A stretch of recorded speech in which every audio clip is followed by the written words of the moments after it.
Ahora voy a hablar sobre el control de flujo. Como indica acá, se refiere a la manera en que el intérprete de Python ejecuta las instrucciones en un programa. Si bien ya hay cosas que no menciono porque son como evidentes, recordemos que la... cuando uno ejecuta una celda, se ejecuta en forma secuencial, línea por línea, ¿ya? Entonces, en este caso, la estructura del if, el if-else, yo utilizo estas palabras reservadas if y le ingreso a la condición y la finalizo con dos puntos. Entonces, si esta condición, que es como resultado de un booleano, si es true o false, si es verdadero, se ejecuta esta línea de código. En caso contrario, si esto es falso, pasa al elif y tiene una condición. Si esta condición es verdadera, se ejecuta esta celda. Si es falsa, ya pasaría a la siguiente línea de código, que sería el else, y por ende sería esta celda cuando las anteriores son falsas, ¿ya? Recordemos los bucles for, como hablé anteriormente. Como su nombre lo indica, es un bucle que va a partir por el for y se va a ejecutar línea por línea y después va a volver al bucle, ¿ya? Hasta que se termine la iteración. Aquí hay una nota. Tiene que todo estar identado para que funcione correctamente el código, que es algo que ya mencioné en el primer video. Como ven acá, está el if, condición, dos puntos, uno le hace enter y le va a hacer, automáticamente le va a hacer la indentación.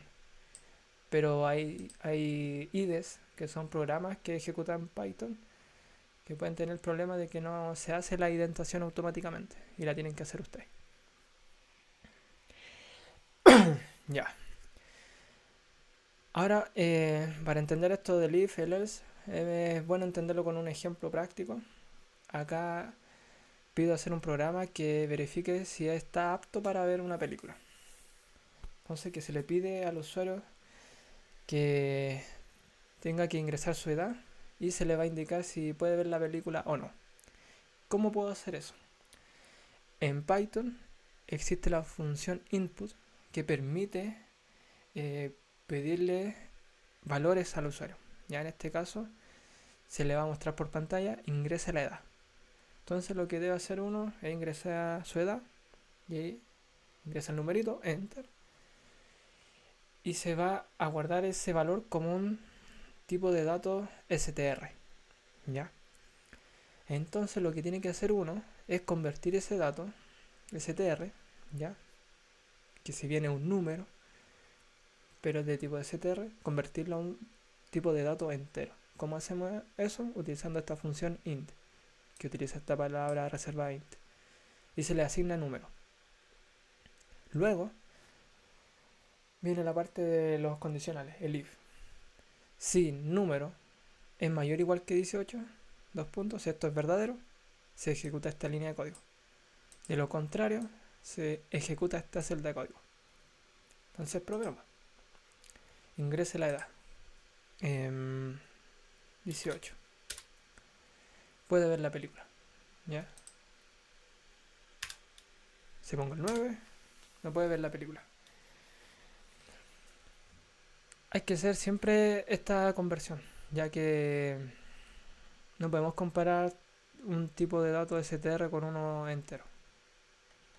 Importante tener eso en cuenta. También podemos hacer esta como operación eh, como de compuertas, donde si esto se cumple, si esto es verdadero y lo otro es verdadero, se ejecuta esta celda de código. Aquí usamos el if.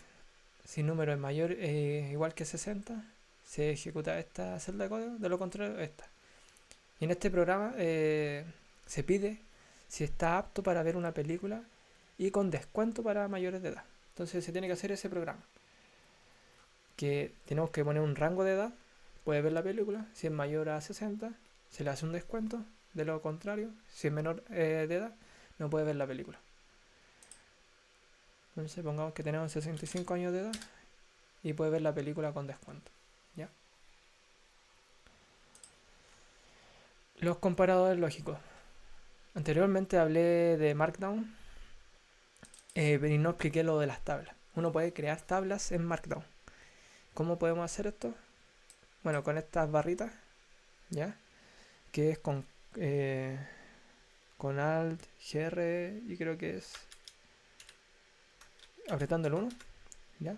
Alt, GR, 1 en mi teclado. Ahí ustedes pueden, cada teclado es distinto, así que, pero se hace con esa barra. La primera línea de esto va a ir el encabezado, los títulos de tu tabla. En este caso, comparadores lógicos y luego descripción. Luego se separa el encabezado del contenido con, eh, con estas líneas, ¿ya? Estos dos puntos, yo lo tengo aquí a la izquierda y a la derecha, indican que quiero que esto esté centrado.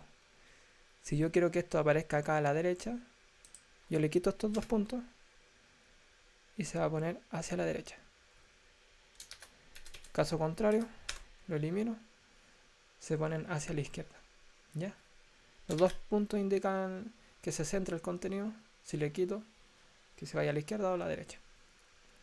Luego ya pongo todo lo que es el contenido de mi tabla y se va separando con estas barritas. Es sencillo, ¿ya? Entonces acá están todos los comparadores lógicos. Tengo el mayor estricto, mayor igual, menor igual, el de equivalencia y el de distinto o no igualdad.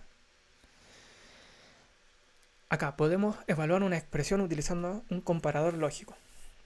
2 es distinto de 4, es true, ¿ya? Podemos comparar igualdad. 2 es igual a 2 y me va a arrojar que es un booleano true. Acá sale. También existen los operadores de identidad y operadores de membresía. En el foro anteriormente vimos el operador de membresía, el in. Y está el not in. Están los operadores de identidad, que es el is, y el is not, que es la negación. Entonces, ¿dónde utilizamos esto? Cuando queremos comparar dos objetos. Ya si son lo mismo. Entonces, acá creé dos listas, X y Y, que tienen los mismos tipos de elementos en esta estructura de datos llamada listas. Entonces lo que yo hago es que X is y me va a entregar un falso. ¿Por qué? Porque son objetos diferentes, aunque tengan los mismos valores, como indica acá. ¿Ya? Ahora X se lo asigno a una nueva variable Z. Y en este caso me va a indicar que es verdadero, porque son lo mismo, en el sentido del objeto en memoria. En este caso son objetos distintos.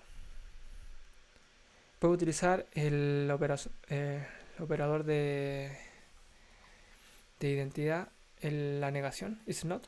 Entonces X is not Y va a ser al revés. Sería true y X is not Z, false. También podemos consultar si un cierto valor se encuentra en nuestra lista.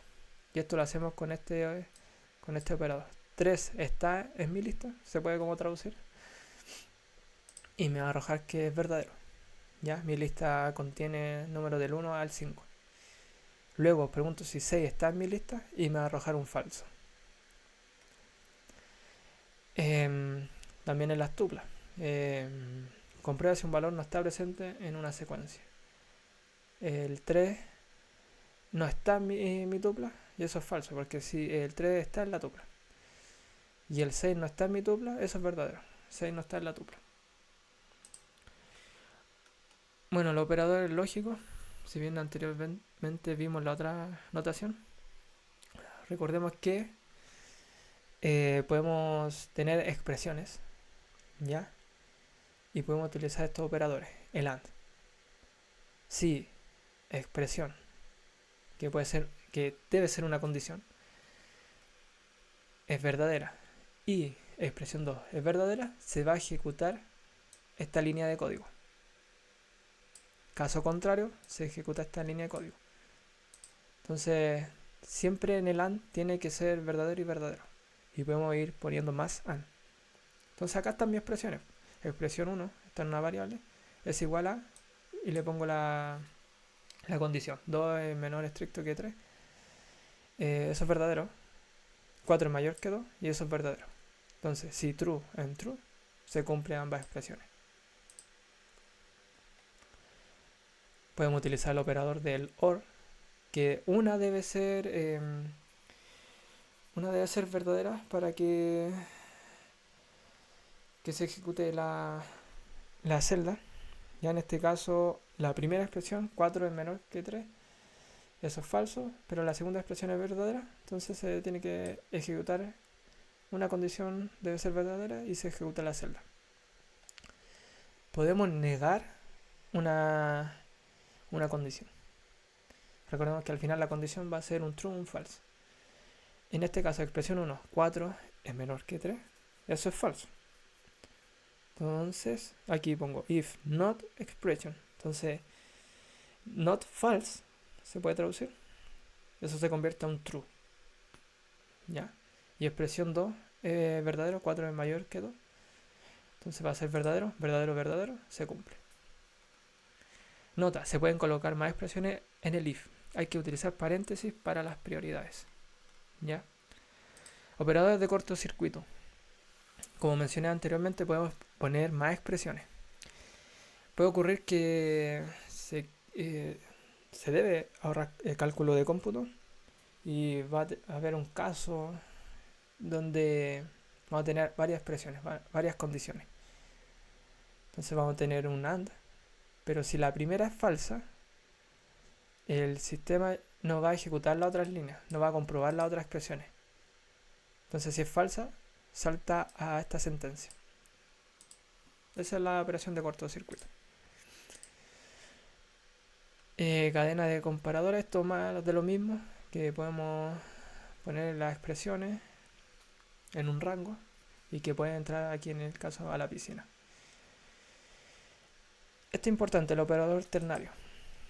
¿Ya? Podemos realizar un if en una sola línea de código. ¿Ya? Como se puede ver acá, si viene enredado, pero es fácil de entender. Yo creo mi variable que sea igual y este es el resultado cuando se cumpla la primera condición del if, es mayor. Entonces, esto uno lo puede construir así: if edad, que en este caso es 17, es mayor que 18. Si esto es verdadero, se ejecuta eso. Si es falso, se ejecuta eso. En este caso, es falso, debería ser es menor. En Python podemos hacer esas cosas. Contener varias líneas de código en una única línea de código. Ahora los bucles for y while. Anteriormente ya hablé de un poco de while, así que no voy a entrar tanto en detalle. Acá está la sintaxis. Tenemos la palabra reservada, el for, la variable, el in y el rango. Que recordemos que el rango uno puede especificarle el inicio, la finalización y los saltos. ¿Ya? Aquí los bucles no permiten recorrer algún iteral. ¿Cuáles son los iterables en Python? Perdón, los bucles nos permiten recorrer algún iterable en Python. ¿Cuáles son los iterables en Python? Los string, lista, diccionarios, tuplas. Entonces aquí lo mismo que mostré anteriormente en el video. Podemos recorrer, o sea, número va a ir tomando los valores de rank del 0 al 4. Aquí esto uno lo puede ver como el rango. Se crea una lista que va desde 0 hasta n-1. Y voy a imprimir por pantalla esos valores. ¿Qué es rango? Una función al final. Uno lo puede ver este for, esta primera línea, como esto. Y igual a 0 y menor estricto que 5 con el incremento. ¿Ya? Pero en Python lo podemos hacer en esta única línea de código. Entonces, recorro esta lista, voy imprimiendo y puedo poner un if. Si i es igual a número, que número es 3, número encontrado. O sea, anteriormente buscamos un número en una lista con un in que sirve, ¿ya? Y me va a arrojar un true. Eso que está en una única línea, aquí lo hicimos en 3, 4, 5. 5 líneas. Entonces ahí uno depende del que programe. Si quiere optimizar sus códigos. la lectura de su código que sea más entendible, o quiere hacerlo de esta forma.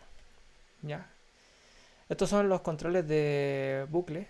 Está el break que sale del bucle actual y está el continuo. Salta a la siguiente iteración del bucle, como en este caso. ¿Ya? Podemos anidar los for, y esto es importante, y he usado en el procesamiento de imágenes, porque vamos a tener una matriz, ¿ya? Y tenemos que ir recorriendo cada valor de la matriz. Por ejemplo, podemos tener una imagen y cada cierto tipo de valor cambiarlo por otro. O podemos pasarle una máscara a la matriz y hacerle procesamiento. En este caso, lo que hice es crear, veanlo esto como una lista como mencioné anteriormente, que va del 0 al 2. Entonces, ¿cómo funciona el bucle anidado? Y va a tomar el valor de 0 y va a saltar a la siguiente línea. El J va a tomar el valor de 0, ¿ya? Y esto voy a imprimir por pantalla. Ya, hay algo que no he hablado, que es sobre las cosas que uno puede imprimir por pantalla. Puede que en su código existe una variable que va a cambiar.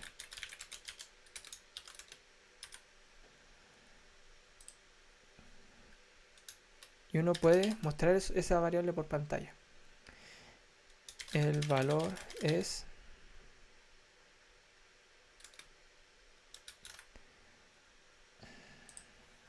variable.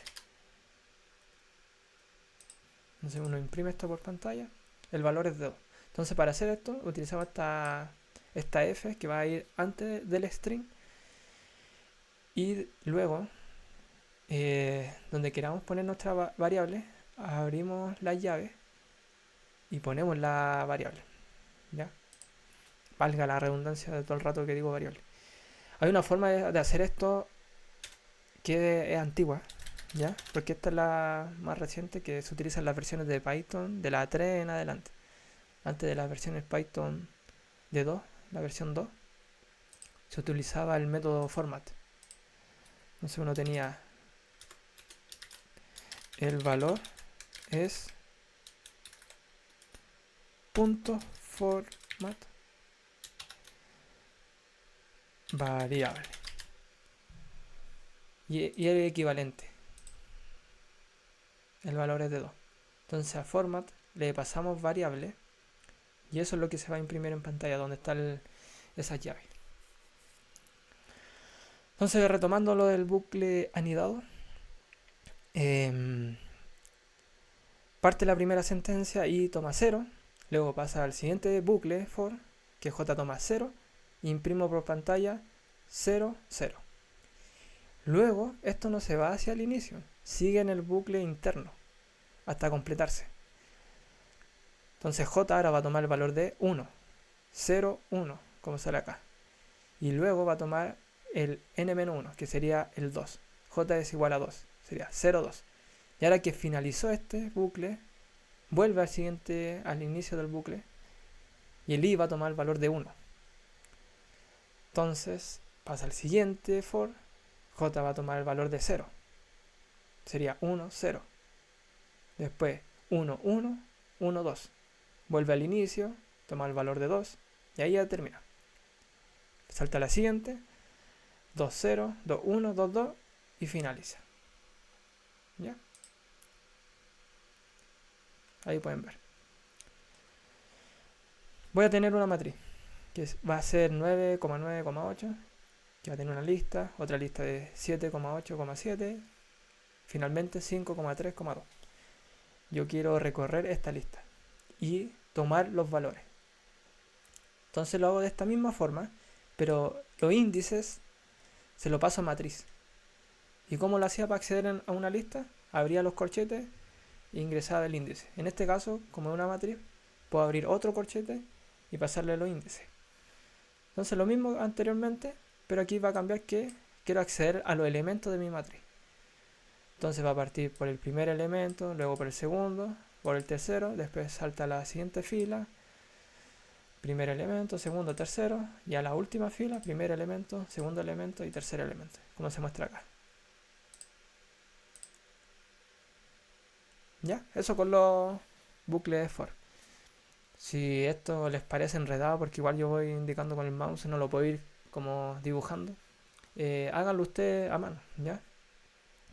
Yo normalmente, para practicarlo de estar programando en un inicio, hacía eso, para entender bien el proceso que estaba ocurriendo. El bucle while. Bucle while ejecuta un bloque de código mientras una condición sea verdadera. Entonces, ¿cómo es la sintaxis? Se utiliza while y luego la condición. Y se finaliza con 2 puntos. Luego tenemos el bloque de código. En este caso, la condición es que el número sea menor que 100. Entonces, va a ser un bucle infinito hasta que esta condición se cumpla. Número 1, voy a mostrar el valor de print de num, que va a ser 1, y luego se lo voy a multiplicar por 2. Esta es una abreviación de hacer esto. Num es igual a num por 2. Esta expresión la podemos reducir a eso. Entonces luego se va a multiplicar por 2, después por 4, 8, 16, 32, 64. 64 por 2 ¿es menor? No. Entonces ahí finaliza el bucle while. La pregunta aquí, ¿dónde vemos comúnmente el bucle while? Esto lo vemos en los comandos de consola, ¿ya?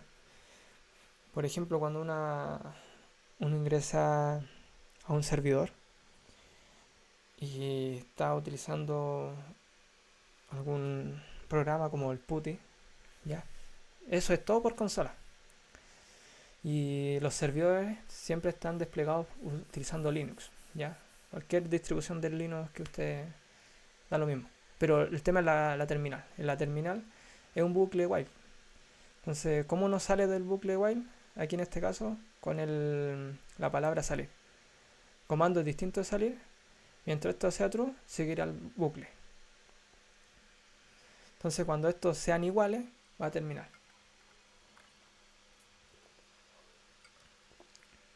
Aquí, por ejemplo, hice utilizar los comandos de batch para crear directorios. mkdir, carpeta, para moverse a la carpeta, el cd y después luego el salir. Yo mencioné que estas celdas son de código Python. Aquí uno ejecuta código Python. Eso es verdad. Pero también podemos ejecutar comandos de la CLI. ¿Qué quiere decir eso? Que podemos ejecutar estos comandos. Ya mkdir, podemos crear una carpeta. Todo este Google Colab está en un servidor, no sé dónde, y está utilizando Linux al final. ¿Ya? Entonces, ¿cómo podemos ingresar comandos de la CLI? Tenemos que anteponer este signo de exclamación. Entonces, uno pone el signo de exclamación, mkdir, para crear un directorio, mi carpeta. Yo ejecuto esta celda y se crea una carpeta. ¿Y dónde podemos verificar esto? Bueno, yo hablé que tenemos nuestro entorno, que podemos subir archivos, eliminar archivos, mover archivos, etc. Y acá tenemos nuestro directorio, mi carpeta, que no tiene nada. Entonces podemos ejecutar comandos de consola en las celdas de código.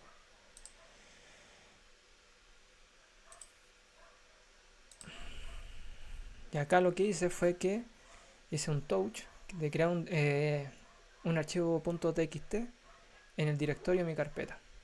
Y acá lo pueden ver. Pero no contiene nada. Uno también puede utilizar este comando echo. Uno pone el contenido de su archivo y utiliza estos comandos y va a crear un archivo example.txt que va a contener ese texto. ¿Ya? Acá está. Uno lo puede abrir, hacer doble clic y aparece acá. Entonces Google Colab tiene hartas cosas, harta flexibilidad. Ya, ¿qué es lo que uno más ve cuando abre un archivo de Google Colab, de un repositorio, de cualquier lado? Son los pip install. Google Colab, Python, traen bibliotecas ya instaladas. Por ejemplo, las que vamos a ver en el curso: NumPy, Pandas, Matplotlib, Torch, que es la de PyTorch. Pero va a ocurrir que Google Colab no va a tener tu librería la que tú querés. Entonces, ¿cómo haces para instalar tu librería? Bueno, buscas cómo se llama el paquete, buscas pip install, no sé, yo utilizo Gradio para crear interfaces de chatbot y hago un pip install Gradio, ¿ya? Y así ustedes pueden instalar cualquier librería en su entorno. Volviendo al bucle while, para crear un bucle infinito solamente usamos el booleano true, como sale acá, y esto va a estar hacia el infinito, ¿ya? Eso. Las compresiones de lista. Esto es importante. Imaginemos que tenemos un archivo .csv o .txt, etcétera, con demasiado contenido. Ya. En este caso como nombre de usuario y edad. Y va a ocurrir que queremos a veces filtrar o acceder a ciertos elementos y ir dejándolo en otra estructura de datos. Y aquí dice, ahora queremos tener los nombres solamente de esto. Imagine, esto se lo pueden ver como un Excel que tiene nombre, usuario, características, equipo, millones de cosas. Y queremos solamente acceder al nombre. Entonces, ¿cómo podemos hacer eso? Bueno, tomemos cada valor de la lista. Recordemos que esto lo podemos ver como una matriz, pero también se ve esto como una lista que está en el índice 0, esta otra lista que está en el índice 1, en el 2 y en el 3. ¿Ya? Entonces aquí hago un for. Antes establezco una variable name como una lista vacía. Entonces for i in name age va a tomar cada valor de la lista. Entonces cuando yo tome cada valor de la lista, yo quiero acceder al valor del índice 0 que contiene los nombres, como sale acá. Y eso quiero agregarlo a esta lista. ¿Y cómo lo agrego a esta lista? Utilizando el método que es el más utilizado en las listas, llamado append. Ya. Acá pueden ver que utilicé 3 líneas de código. 1, 2, 3. En Python existe la compresión de listas, que podemos hacer eso en una sola línea de código. ¿Y cómo se hace eso? Bueno, tenemos nuestra variable name2, abrimos corchetes y hacemos lo mismo. For i in name age, que recorra cada lista y se guarde el índice 0 de esas listas. Y esto lo va a hacer automático. Y aquí me ahorro una sola línea de código. ¿Ya? Y aquí pueden ver el resultado. Entonces funciona. Bueno, esto mismo se puede realizar con un if. También podemos filtrar usando compresión de listas. Eso es lo otro. Va a ver que puedan ver en otros códigos que tengamos un for y también un if, donde va a ir filtrando. Entonces, o sea, podemos ahorrarnos hartas líneas de código. Por ejemplo, esto se puede agrandar a 5 líneas de código y podemos tener esas 5 líneas de código en una única línea de código. Ahora bien, si están haciendo un código muy gigante de varios for y if, esto se recomienda únicamente cuando hay algo en específico, ¿ya? Y sirve. También están estas funciones especiales que son map y filter, ¿ya? Pero no las voy a explicar, pero se las menciono. Eso con respecto a la compresión de lista, ¿ya? Ahora quedaría hablar de las funciones, ya como crear funciones en Python. Y aquí termina el video del control de flujo.